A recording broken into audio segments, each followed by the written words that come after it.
Si nosotros pensamos la Argentina del 2003 hacia atrás, encontramos un contexto muy distinto al que fue posteriormente el 2003, incluso hasta el día de hoy, ¿no?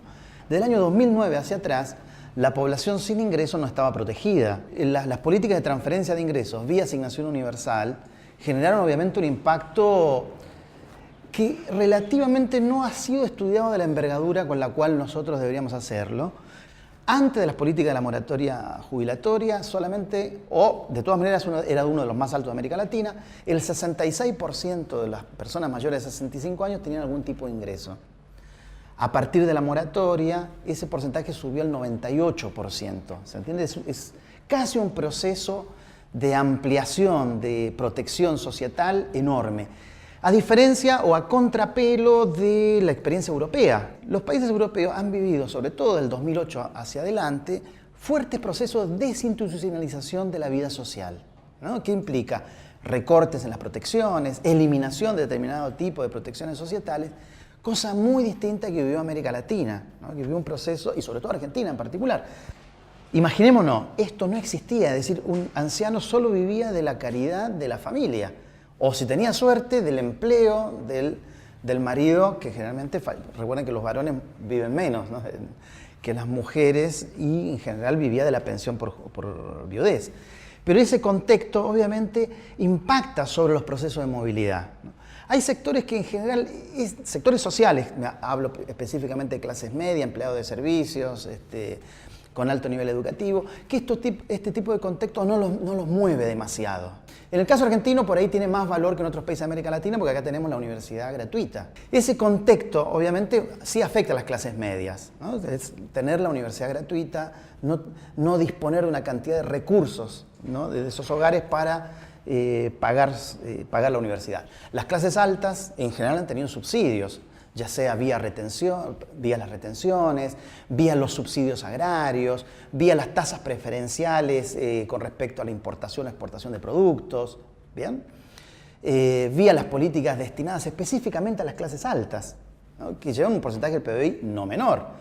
Y eso en general se habla poco en las ciencias sociales, ¿no? Las transferencias a las clases medias, las transferencias a las clases altas, sino que en general siempre nuestros cañones están puestos, o por lo menos en términos mediáticos, a las transferencias a los sectores populares, que no son más allá del 0,4 del PBI, es insignificante lo que se transfiere a los sectores populares.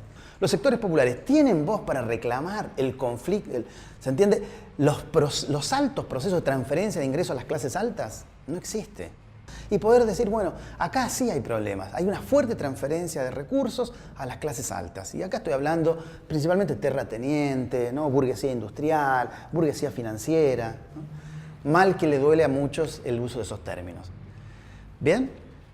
Pero la batería de confrontaciones son la asignación, ¿no? Fíjense los términos que se usan muy despectivos, porque nosotros no usamos términos despectivos para las transferencias hacia los ricos o hacia las clases medias, ¿no?, que somos nosotros.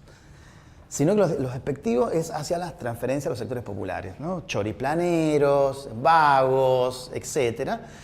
Políticas, qué curiosidad, políticas, en primer lugar, generadas bajo el ideario liberal de la década del 50 en Estados Unidos para transferir ingresos, ¿no? Es decir, una política que estaba destinada, cuando lo piensan Marshall y Baltimore a principios de los 50, era ampliar la idea de la ciudadanía, ¿no? Hay que dar educación, hay que dar salud, justicia, transporte y también solventar los ingresos a la ciudadanía. Y en todos los países ocurre también la misma tensión. Las clases altas, las clases medias reniegan de los procesos de transferencia a los sectores populares, ¿bien? Y los sectores populares no tienen voz para reclamar, ¿no?, justamente las transferencias a esos grupos societales.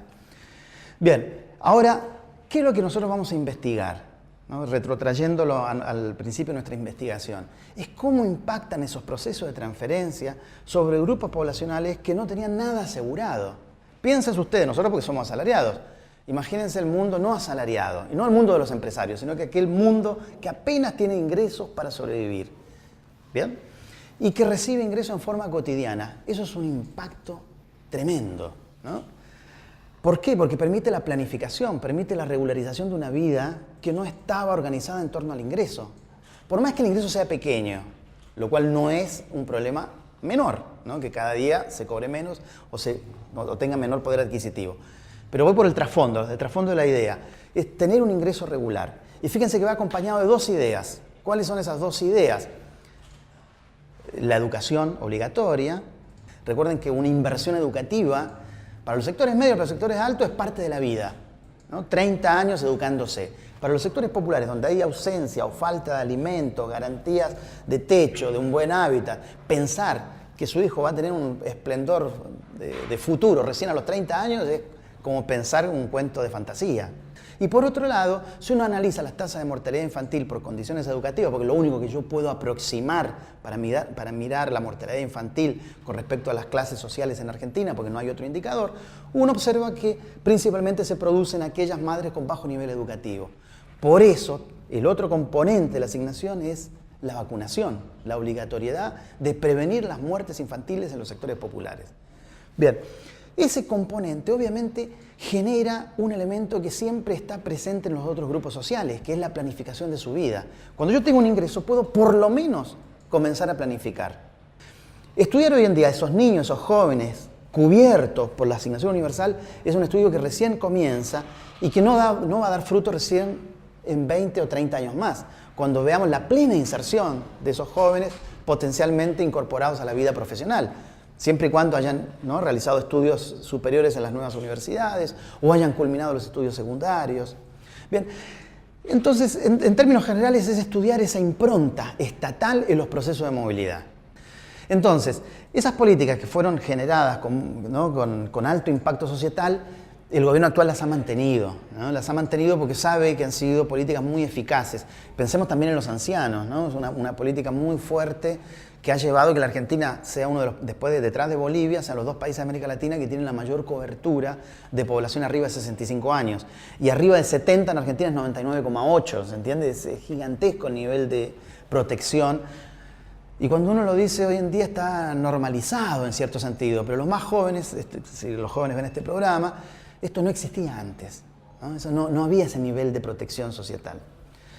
Después, con el tema de la observación de el mérito, ¿no?, está muy asociado a la idea de la igualdad de oportunidades. La igualdad de oportunidades funciona eficazmente en términos discursivos, es decir, bueno, yo me esfuerzo, obviamente, si no nos esforzamos va a ser muy difícil lograr nuestros objetivos. Pero esa capacidad propia, por más que yo genere políticas de oportunidades, ¿no?, es decir, o genere las condiciones de la oportunidad, están basadas también en diferencias de posiciones muy distintas que tienen los individuos con respecto a la posibilidad de acceder a una oportunidad. ¿Bien? Yo puedo generar la universidad pública y gratuita para que todos accedan, pero hay gente que no tiene los alimentos suficientes, o dinero para pagarse un transporte, o tuvo una educación donde, producto de las carencias, no le permitió la abstracción. Ustedes saben lo que significa para el conocimiento la capacidad de abstracción. Si no hay capacidad de abstracción, es muy difícil leer un texto, comprender un texto, ¿no? Si a una familia pobre uno le dice, bueno, eduque a su hijo y a los 30 años, o sea, en 30 años más, una familia que no puede pensar de acá a un mes qué es lo que va a pasar, ¿no?, con pagar el gas, ¿no?, la luz, comer, etc. En 30 años, eso genera obviamente distorsiones con respecto a las expectativas. La igualdad de oportunidades obviamente tiene que tener un posicionamiento previo, que son las igualdades de condiciones o igualdad de posiciones. Si no tenemos igualdad de posiciones, que es la raíz de la desigualdad, esa igualdad de oportunidades es una fantasía.